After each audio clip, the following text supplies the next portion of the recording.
Hello student, चलिए अगला question हम लोग देखते हैं। चौथा नंबर 3.2 का चौथा क्वेश्चन। ओके, क्वेश्चन में दिया है निम्न रैखिक समीकरणों के युग्मों में से कौन सी युग्म संगत या अथवा असंगत हैं। यदि संगत हैं तो ग्राफी विधि से हल ज्ञात कीजिए। ओके, तो इसमें हमें देखना है कौन सा संगत है, और संगत है तो उसे हमें ग्राफी विधि से हल करना है। हमारे पास तो ग्राफ पेपर नहीं है, लेकिन हम लोग क्या करेंगे, सादे पेपर पे हम लोग बनाएंगे ग्राफ को और उसको समझेंगे। आप लोग क्या करिएगा, ग्राफ पेपर की सहायता से बनाइएगा। ओके, तो चलिए पहला क्वेश्चन दिया है, इसमें लिख लेते हैं। चौथे का पहला x + y = 5। दूसरा समीकरण दिया है 2x + 2y = 10। ओके,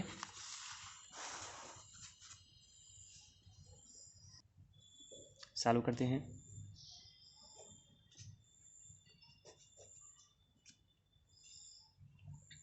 पहला समीकरण दिया है x + y = 5, समीकरण 1 मान लेते हैं।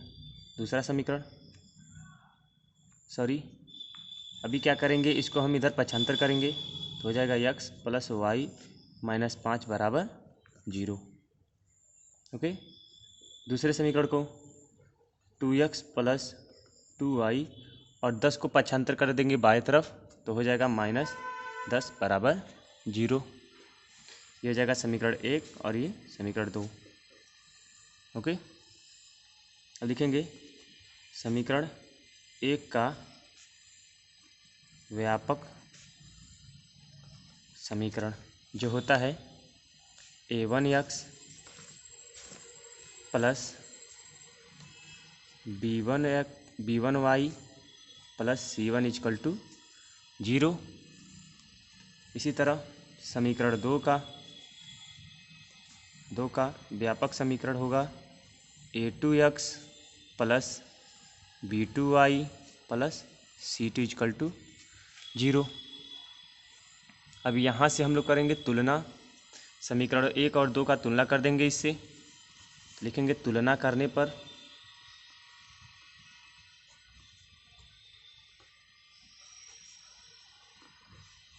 ओके, तो तुलना करने पे आता है a1 का मान, a1 है x का गुणांक, तो यहाँ पे x का गुणांक एक लिख सकते हैं, यहाँ पे y का गुणांक 1 लिख सकते हैं। तो a1 का मान आ गया 1 और b1 का मान आ गया 1, c1 का मान आ गया -5। समझ में आया? आगे देखिए a2 x का गुणांक है, यहाँ पे 2 है, यहाँ पे 2 है, तो a2 बराबर हो जाएगा 2 और b2 बराबर हो जाएगा 2 और c2 बराबर हो जाएगा -10। इतना समझ में आ गया? अब क्या करेंगे, हम अनुपात निकालेंगे।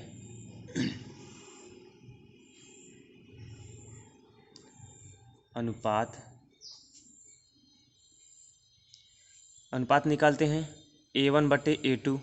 a1/a2 है 1/2। निकालेंगे b1/b2, ये भी है 1/2। फिर निकालेंगे c1/c2, यहाँ दिया है -5/-10, माइनस कैंसिल आउट, 5 का 5, 5 दूना 10, ये हो जाएगा 1/2, यानी c1/c2 का मान आ जाएगा 1/2। यहाँ से हम देख पा रहे हैं कि a1/a2, b1/b2 और c1/c2 तीनों का मान बराबर है, तीनों का मान बराबर है। अतः लिखेंगे चूँकि a1/a2 बराबर है b1/b2 बराबर है c1/c2 के, तो रेखाएं समपाती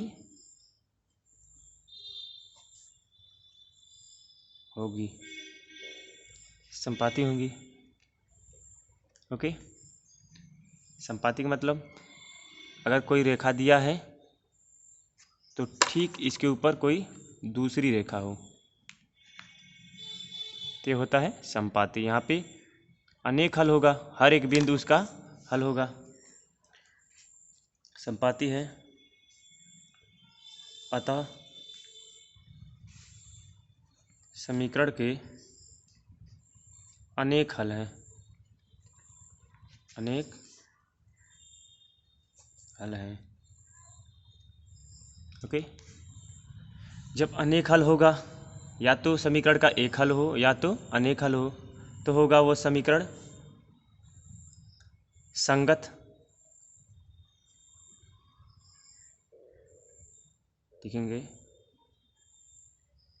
अतः संगत होगा। कहा है अगर संगत होगा तो उसे ग्राफी विधि से हल करना है हमें। चलिए ग्राफ बनाते हैं। ग्राफ बनाने के लिए हमें एक समीकरण का, किसी समीकरण का दो हल चाहिए। जैसे समीकरण है x प्लस वाई बराबर 5, पहला समीकरण है, और दूसरा समीकरण दिया है 2x प्लस 2y माइनस बराबर 10, ये दूसरा समीकरण दिया है। तो हमें क्या करना है, दोनों समीकरणों से दो दो हल निकालना है जिससे हम ग्राफ बना सकें। तो समीकरण एक से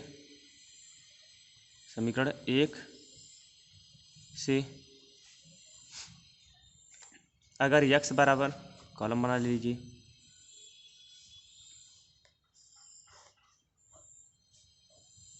अब इस समीकरण को ध्यान से देखिए। समीकरण में x बराबर अगर 0 रख दें, x और y अगर x बराबर 0 रख दें तो y बराबर हो जाएगा 5। तो यानी एक बिंदु मिल गया हमें 0,5।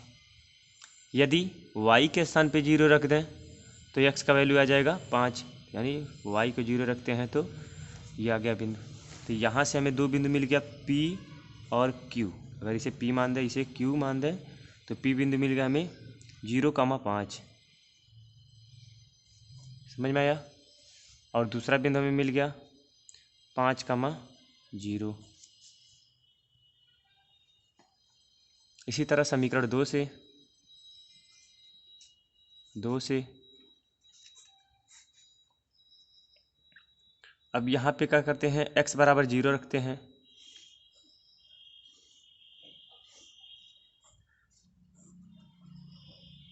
x और y, x बराबर 0 रखें तो y का मान आ जाएगा 5। सेम वही आएगा क्योंकि ये संपाती है, संपाती है तो वही बिंदु आएगा।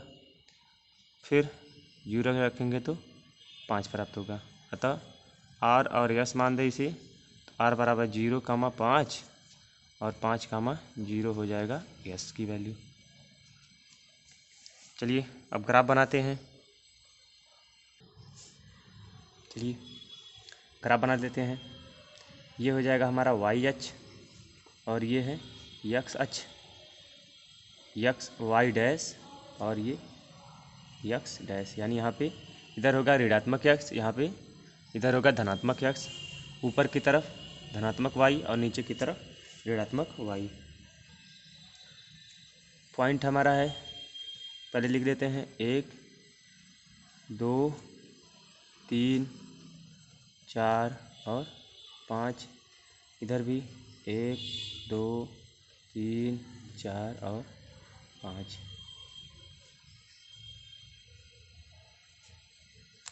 हो गया। P पॉइंट था 0,5, Q था 5,0, R ये था और ये भी S था। ओके।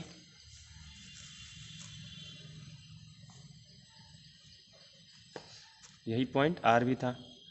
तो P पॉइंट हम देखते हैं कहाँ पे है, 0, x 0 कहाँ पे होगा, y अक्ष पे, x की वैल्यू y अक्ष पे 0 होगा। तो इस पर हम लोग चलते हैं 5, 1 2 3 4 और 5। तो यहाँ पे बिंदु होगा P और यहीं पे बिंदु है R जो है 0,5।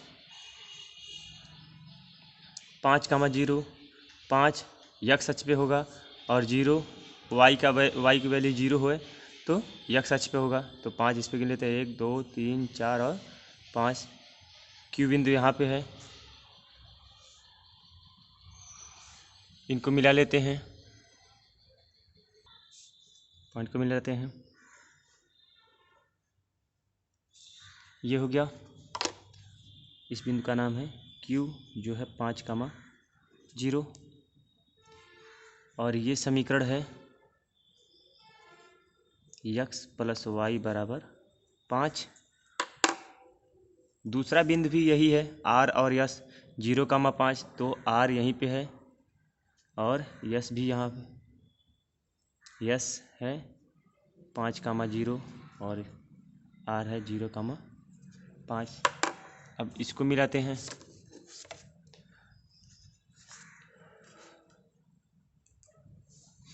समपाती रेखाएं हैं तो क्या करेंगे, इसी के ठीक ऊपर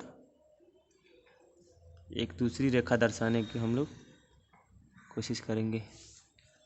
समझ में आ रहा है? ये यक्स प्लस वाई बराबर 5 वाली रेखा है जो नीचे है, और ऊपर की जो रेखा है वो है 2x plus 2y equal to 10। समझ में आया? ये हो गया हमारा ग्राफ।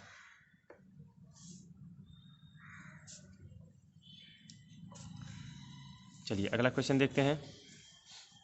अगला क्वेश्चन दिया है x माइनस वाई बराबर 8, 3x माइनस 3y बराबर 16। क्वेश्चन को नोट करते हैं,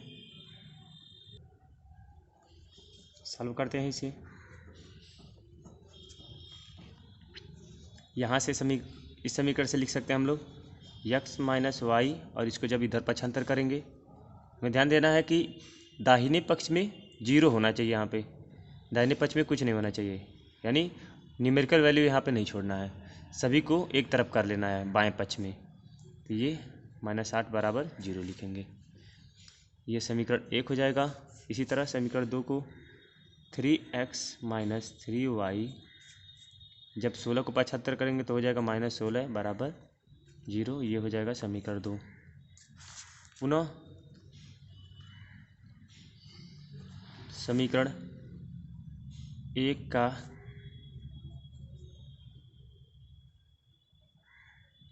समीकरण 1 सॉरी लिख देंगे। पुनः समीकरण 1 व 2 का व्यापक समीकरण से तुलना करने पर, तो तुलना करते हैं। a1 का मान यहाँ से हो जाएगा 1, b1 का मान है, ध्यान दीजिए समीकरण 1 में b1 का मान होगा 1 और c1 का मान हो जाएगा -1। सॉरी, यहाँ ध्यान दीजिए, यहाँ पे प्लस होना चाहिए तो यहाँ पे -1 हो जाएगा। ओके,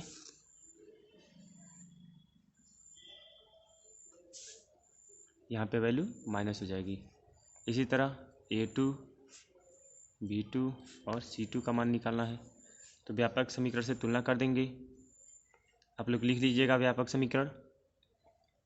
यहाँ से a2 की वैल्यू आ जाएगी 3 और b2 की वैल्यू चिन्ह के साथ -3 और c2 की वैल्यू -16। यहाँ पे c1 की वैल्यू 8 है, -8। ओके,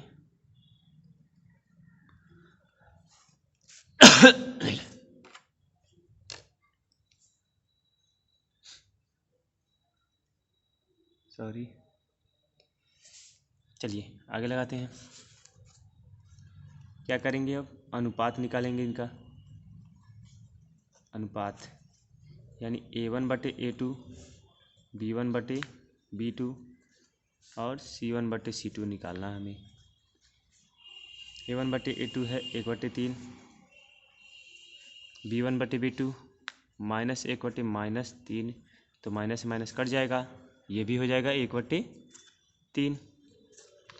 C1/C2, C1/C2 की वैल्यू दिया है -8/-16, तो माइनस माइनस कैंसिल आउट, 8 का नाम 8, 8 दूना 16, तो यहाँ से हो जाएगा 1/2। यानी फिर से लिख देंगे A1/A2 की वैल्यू आ गई 1/3, B1/B2 की वैल्यू आ गई 1/3 और C1/C2 की वैल्यू आ गई 1/2। अब यहाँ से दिख रहा है A1/A2 बराबर है B1/B2 के, नॉट इक्वल टू है C1/C2। जब ये स्थिति आती है तो क्या होता है, दोनों रेखाएं आपस में समांतर होती हैं। लिखेंगे चूँकि A1/A2 equal to B1/B2 and not equal to C1/C2 है, तो रेखाएं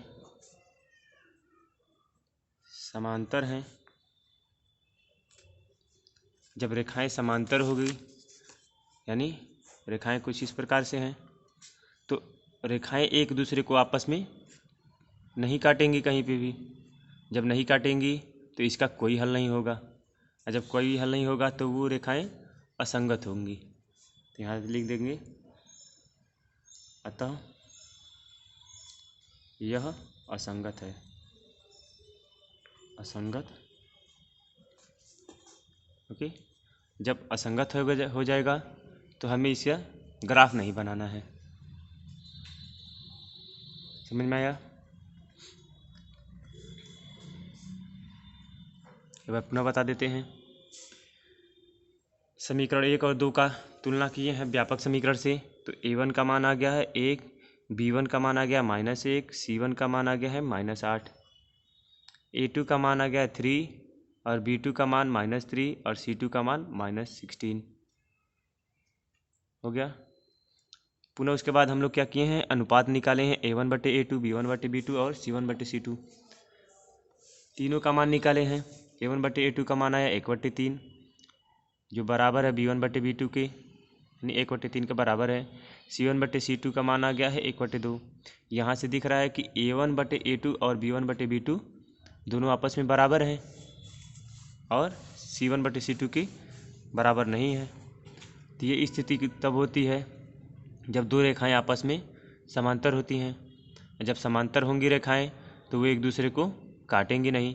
जब काटेंगी नहीं तो उसका कोई हल नहीं होगा, और हल नहीं होगा समीकरण का तो वो रेखाएं असंगत होगी।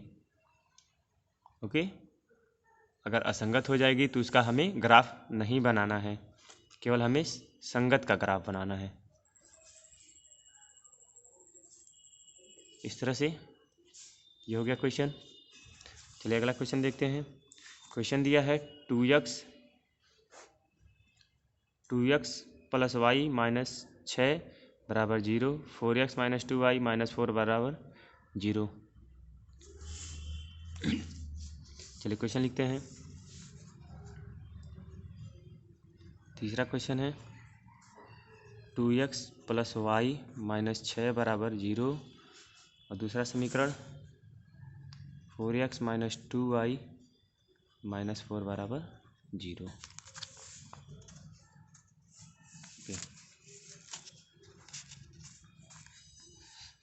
सॉल्व करते हैं इसे। पुनः हमें वही लिखना है। यहाँ पे सभी को एक तरफ एक पक्ष में कर दिया है, बाएं पक्ष में, तो हमें ये करना नहीं है। तो लिख देंगे 2x + y - 6 = 0 समीकरण 1 और 4x - 2y - 4 = 0 समीकरण 2।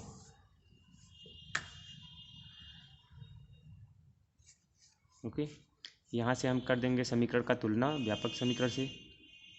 समीकरण 1 व 2 का व्यापक समीकरण से तुलना करने पर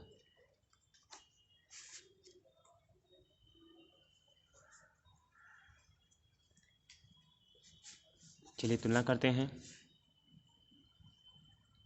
A1 A2 B1 B2 और C1 C2 की वैल्यू हमें निकालना है।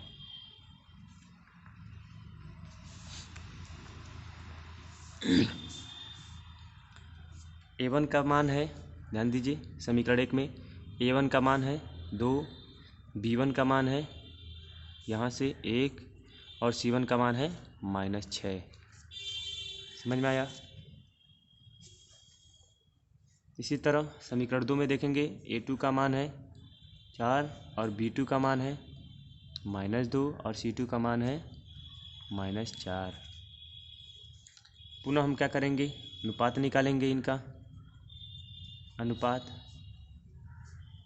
नहीं तो अनुपात A1 बटे A2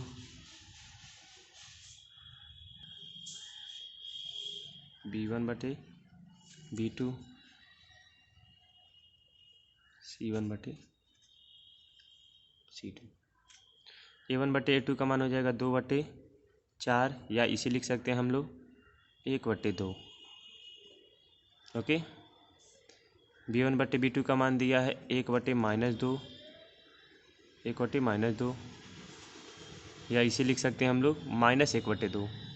और यहाँ से C1 बटे C2 का मान दिया है -6/-4, तो माइनस से माइनस कैंसिल आउट। इसको काट देंगे 3 और इसको काटेंगे तो 2। पूरे का मान लिख लीजिए A1 बटे A2 का मान आया है 1/2। इसी तरह B1 बटे B2 का मान आया है -1/2 और C1 बटे C2 का मान आया है 3/2। अब यहाँ देखिए 1/2 है, -1/2 है और ये 3/2 है, तो इसमें कोई बराबर नहीं है, यानी A1 बटे A2 not equal to B1 बटे B2 not equal to C1 बटे C2। तो हमें केवल एक चीज़ देखना है, A1 बटे A2 not equal to B1 बटे B2 होगा तो समीकरण का एक हल होगा। ओके, समीकरण का एक हल होगा। लिखेंगे चूँकि A1 बटे A2 not equal to B1 बटे B2 है तो समीकरण का एक हल होगा। एक हल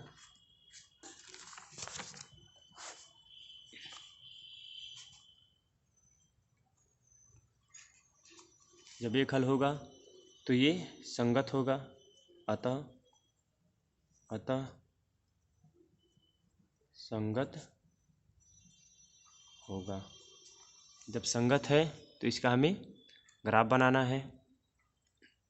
ओके, तो चलिए ग्राफ बनाते हैं।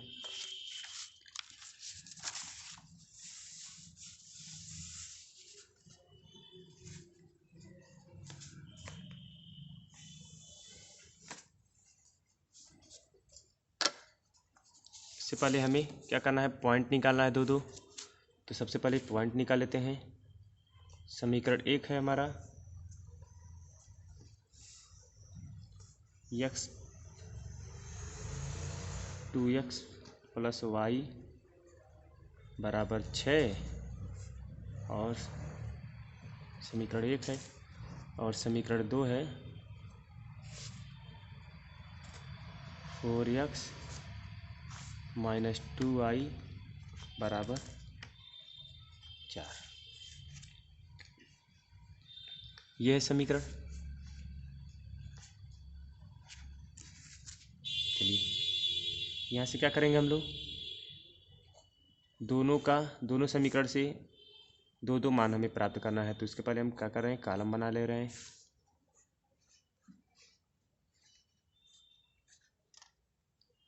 x और y, यहाँ भी x और y। ध्यान दीजिए यदि यक्स बराबर यहाँ पे समीकरण में 0 रख दिया जाए तो 0 गुणे 2 ये 0 हो जाएगा पद, यानी वाई की वैल्यू हो जाएगी 6, यानी 0,6 पी बिंदु में मिल जाएगा। इसी तरह अगर वाई की वैल्यू 0 कर दिया जाए तो यक्स की वैल्यू हो जाएगी 3। यहाँ 2x है तो 2 पक्षांतर होगा तो भाग में जाएगा, 6/2 हो जाएगा तो इसका मान आ जाएगा 3। तो ये बिंदु हो गया हमारा Q। इसी तरह यहाँ से निकाल लेते हैं। यदि x 0 हो जाए, ध्यान दीजिएगा, x 0 हो जाए तो y की वैल्यू आ जाएगी, इधर पक्षांतर हो जाएगा तो -2। समझ में आया? यहाँ माइनस में है तो माइनस यहाँ चला जाएगा, ये पद तो पूरा 0 हो जाएगा, माइनस इधर चला जाएगा और 2 पक्षांतर होगा, यानी -2 नीचे जाएगा तो -2 से ये 2 कटेगा तो यहाँ बचेगा 2 और -1 बचेगा नीचे, तो माइनस से ऊपर नीचे गुणा कर देंगे तो हो जाएगा ऊपर माइनस, यानी -2 आ जाएगा। पुनः क्या करेंगे, y बराबर यदि 0 ले लिया जाए तो ये पद पूरा 0 हो जाएगा, तो x की वैल्यू आ जाएगी 1। ये 4 इसके नीचे चला जाएगा, बट्टे में हो जाएगा। R और यस नाम देते हैं, यानी पॉइंट P को हम लिख लेते हैं 0,6 और Q को लिख लेते हैं 3,0। R यहाँ से लिख सकते हैं हम लोग 0,-2 और यस लिख देंगे 1,0। ग्राफ बनाएंगे।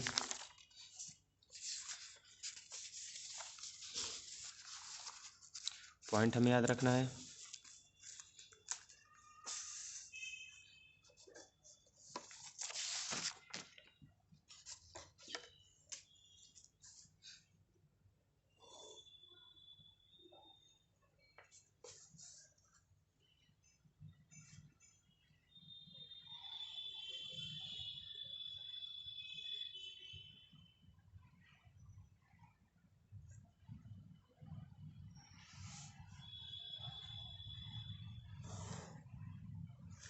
चलिए, यक्स सच हो जाएगा और यक्स डैश, ये है हमारा वाई डैश और ये है वाई और ये वाई डैश। ठीक, पॉइंट बना देते हैं। मैक्सिमम हमें वाई में चाहिए 6, तो यहाँ से बना लेते हैं 1 2 3 4 5 और ये 6, 1 2 3। इसी तरह इधर भी बना लेते हैं।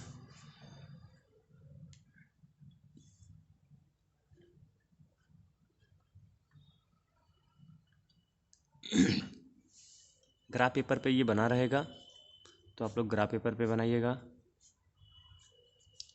वहाँ पे लिखना नहीं है।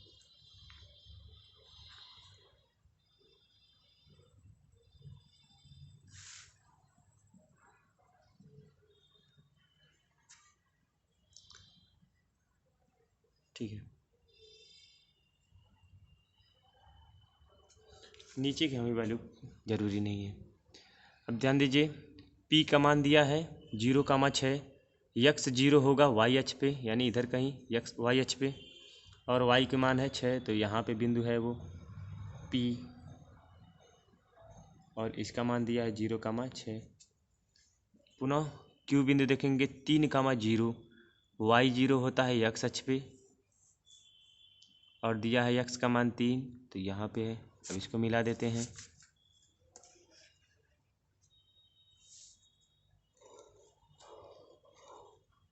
ओके, दूसरा बिंदु हमें दिया है 0,-2। इसको देख लेते हैं थोड़ा सा, ये भी पूरा सही कर दिया जाए। सॉरी, ये -1 और ये -2।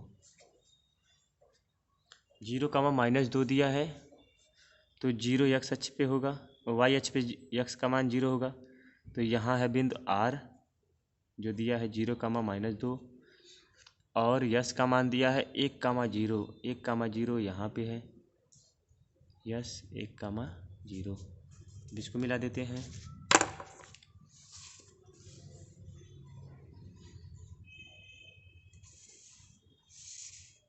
इस तरह से कुछ। ओके, इस समीकरण का नाम दे देते हैं। इस समीकरण का है 4x minus 2y equal to 4 का, और ये समीकरण है हमारा 2x plus Y equal to 6 का। ओके, तो इस तरह से ग्राफ बन जाएगा हमारा। चलिए अगला क्वेश्चन देखते हैं। अगला क्वेश्चन है हमारा 2x minus 2y minus 2 equal to 0, 4x minus 4y minus 5 equal to 0। Okay,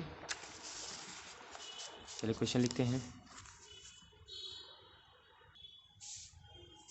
पुनः क्या करेंगे हम लोग, यहाँ भी क्या किया है, सभी पदों को बाएं पक्ष में कर दिया है, बाएं पक्ष में, यहाँ भी बाएं पक्ष में, तो सीधे सिंपली हम लिख देंगे 2x minus 2y minus 2 equal to 0 समीकरण 1, और यहाँ लिख देंगे 4x minus 4y minus 5 equal to 0 समीकरण नंबर 2।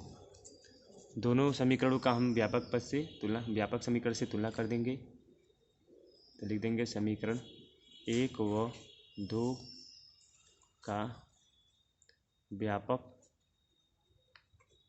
पूरा लिख दीजिएगा। व्यापक समीकरण से तुलना करने पर, तो यहाँ से तुलना करने पर a1 a2 b1 b2 और c1 c2 का मान हमें निकल जाएगा।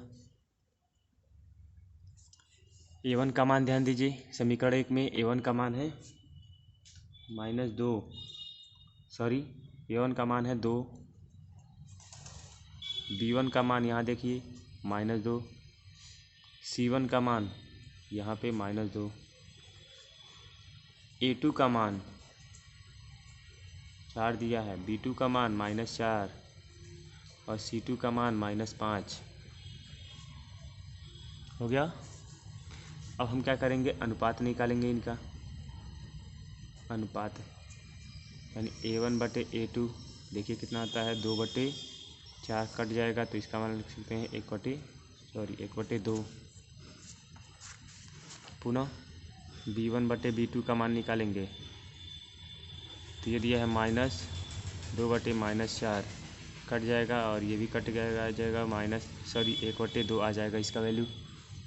c1 बटे c2 का मान है -2/-5, तो माइनस माइनस कैंसिल हो जाएगा और ये कटेगा नहीं, तो ऐसे छोड़ देंगे।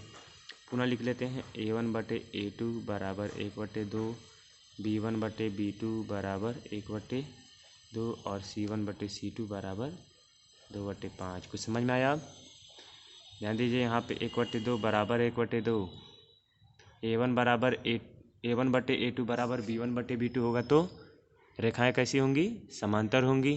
और जब समांतर होंगी तो उसका कोई हल नहीं होगा, यानी वो समीकरण क्या हो जाएगा? असंगत हो जाएगा।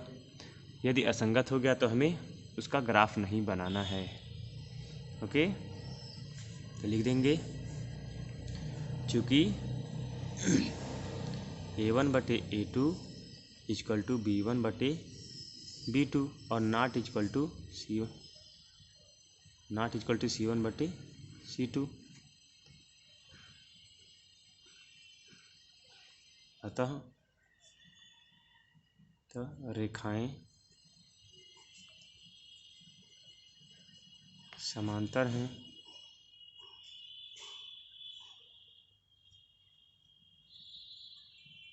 कोई हल नहीं।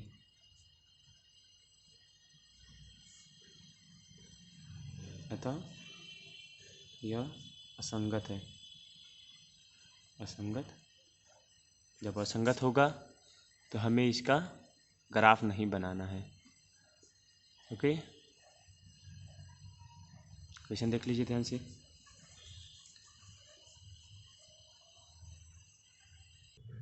अगला क्वेश्चन देखते हैं, 5वां।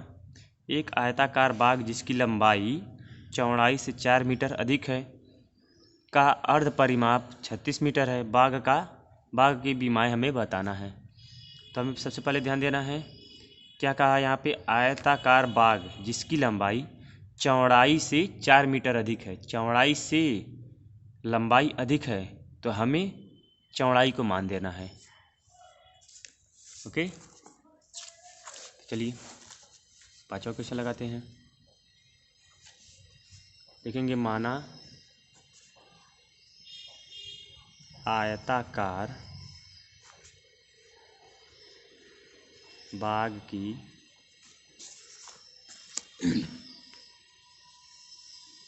चौड़ाई बराबर x मीटर। ओके,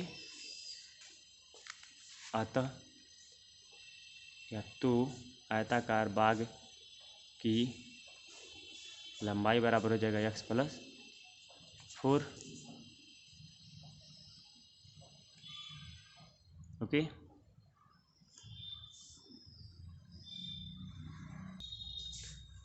अब यहाँ से हम लोग लिख सकते हैं प्रश्नानुसार x लिख सकते हैं हम लोग लंबाई बराबर का चिन्ह हमें लगाना है चौड़ाई के। ओके, तो कहा है लंबाई चौड़ाई से 4 अधिक है, तो समीकरण को बराबर करने के लिए हम लोग क्या कर रहे हैं, समीकरण में इधर 4 जोड़ दे रहे हैं। सॉरी, पुनः ध्यान दीजिएगा। आयताकार बाग की चौड़ाई हो गया x मीटर माने हैं, तो लंबाई हो जाएगा x प्लस 4 जो प्रश्न में कहा है। तो यहाँ से हम लिखेंगे प्रश्नानुसार उसका हमें परिमाप बताया है, अर्ध परिमाप, यानी आयत का अर्ध परिमाप बराबर होता है लंबाई धन चौड़ाई। ओके, अर्ध परिमाप का मान दिया है 36, लंबाई है हमारा x प्लस 4, चौड़ाई हमारा है x। यहाँ से हम हो जाएगा हमारा 36 बराबर x और x जुड़ जाएगा तो हो जाएगा 2x प्लस 4, यानी 4 को इधर पक्षांतर करेंगे तो लिख सकते हैं 2x बराबर 36 माइनस 4, या 2x बराबर हो जाएगा 32 और x बराबर निकल जाएगा 32/2 कट जाएगा, यानी x का वैल्यू आ जाएगा 16। और x है हमारा चौड़ाई, तो लंबाई हो जाएगा x प्लस 4 यानी 16 प्लस 4 मीटर, तो यह आ जाएगा 20 मीटर। यानी आयताकार बाग की लंबाई हो जाएगी 20 मीटर और ये हो जाएगा 16 मीटर। इसी क्वेश्चन को हम लोग दूसरी तरह से लगा सकते हैं। लंबाई चौड़ाई को x मान दिया जाए और लंबाई को y मान दिया जाए, x और y मान दिया जाए, तो इसमें भी लगा सकते हैं हम लोग। ओके, तो ये सिंपल है, आसान है, इसको आप लोग देख लीजिए।